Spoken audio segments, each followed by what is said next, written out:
with the holiday season approaching, I can't even begin to imagine if this shutdown extends through Thanksgiving, through the holidays, what that will look like. I know Will and I both travel for work a fair amount. So far, I've been unscathed, but I have a couple of trips coming up, and I'm a little worried. I travel for the holidays every year, so now I'm starting to get stressed about it. I don't want to have to be at the airport 6 hours ahead of time just to make it through security, personally. With kids? With a newborn, I don't want to do that. That'll be miserable.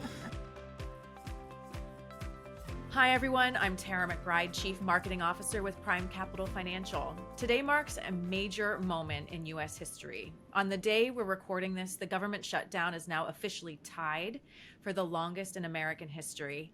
What started as a political impasse has turned into a financial event with real-world consequences for families, for businesses, and for investors like you and me. That's exactly why conversations like this matter. When headlines start to sound alarming, it's time to step back, get perspective, and talk to your financial advisor about what all of this means for your plan. If you don't have an advisor, or if your advisor isn't talking to you about how these kinds of issues impact your portfolio, scan the QR code to speak with one of our financial professionals.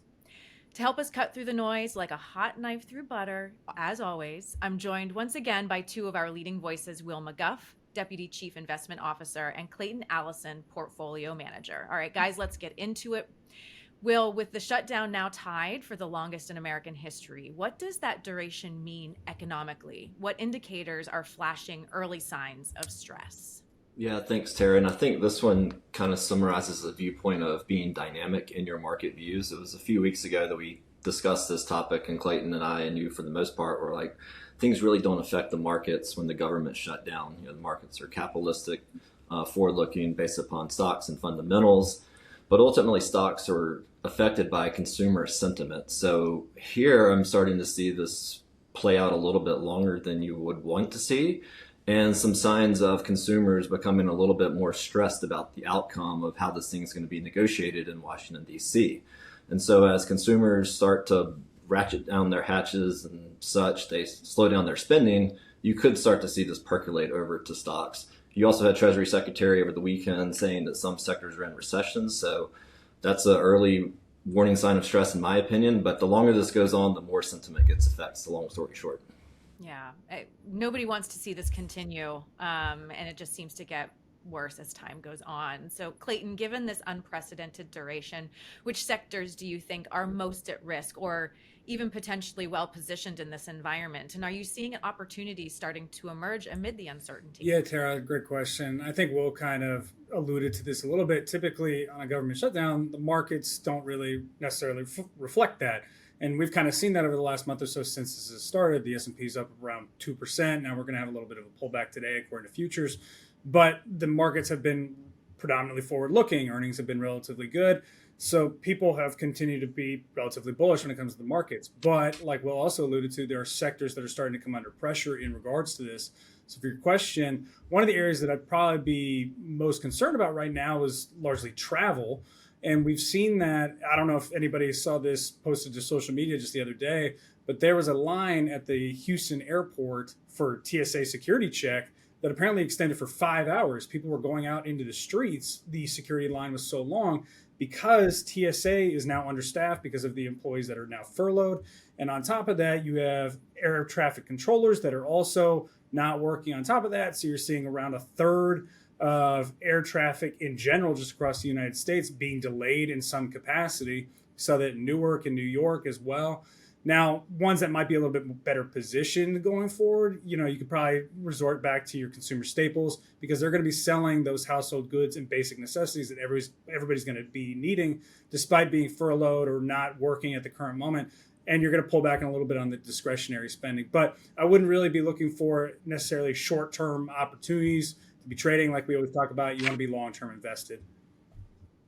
Yeah, of course. And with the holiday season approaching, I can't even begin to imagine if this shutdown extends through Thanksgiving, through the holidays, what that will look like. I know Will and I both travel for work a fair amount. So far, I've been unscathed, but I have a couple of trips coming up, and I'm a little worried. Yeah. I've been hearing these stories, and I can't even begin to imagine Right. what the holidays are going to look like. Yeah. Clayton, as markets digest the news day after day, how has sentiment evolved? Are we seeing fatigue, resilience? What does that tell us about how investors are viewing this Yeah, just situation? piggybacking off what you said earlier, I travel for the holidays every year, so now I'm starting to get stressed about it. I don't want to have to be at the airport 6 hours ahead of time just to make it through security personally. With Now, kids? with a newborn, I don't want to do that. That'll be miserable. But to your point about sentiment, I think it depends on who you ask. Like if you're asking people that are more concentrated on the equity markets and just the market performance in general, their sentiment might be a little bit more optimistic. Now it's kind of trending a little bit more pessimistically as this drags on, like Will has mentioned. But I think you're going to have a much different sentiment read if you ask, everyday people that maybe are not as in tune with the markets and they're just feeling kind of the pressure from day to day spending as they, especially if they're a government employee. So I think the average consumer sentiment might be fatiguing and waning a little bit, while the average market participant might be a little bit more optimistic, but I still wouldn't put it into bullish, roses are red kind of category at that point either. Yeah. It's not a pleasant situation. We want that government opened again, right? I think that's the solution here. Will, if this continues, could it start to distort or delay economic data, making it harder for policymakers and especially the Federal Reserve to understand what's really happening beneath the surface? It seems like this is a critical part of how we analyze the economy, right? Is having this information. So what's the impact? Yeah, for sure. I love how you save the best one for last because it's early November right now for those that are watching later. Last week, the Federal Reserve cut rates, and Jerome Powell, the federal chairman, did his usual press conference afterwards, and he was actually using the lack of data for an excuse to potentially not cut in December when the whole market is mostly priced in the cut, last week and then December. I find it kind of funny that the market reacted in this way because what's even bigger than the data issue is Jerome Powell is probably out next year. His term is up on May 2026, and very high chance that he is not going to be renominated and a new Fed chair will come in, work probably closer with the administration, bring rates on the front end down lower. So that's kind of more of a higher probability of something that happened in my mind.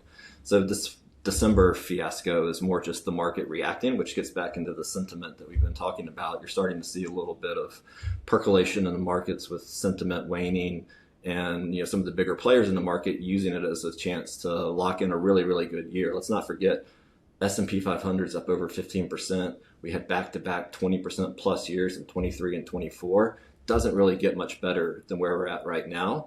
And how it is going forward is most important to work with your financial advisor on rates and equity and diversification, because we're at an interesting point where some changes could be made based upon unique circumstances, risk tolerance, and time horizon, which your financial advisor would know better than we would. So with that, it's going to be interesting to see where markets go from here. Oh, absolutely. My husband is in sales, and he, on up years, his spending doesn't change because the years are up, right? He plans for the upcoming years where maybe sales aren't as great. So it just reminds me when you're talking about how we've had these back-to-back really great years with the markets.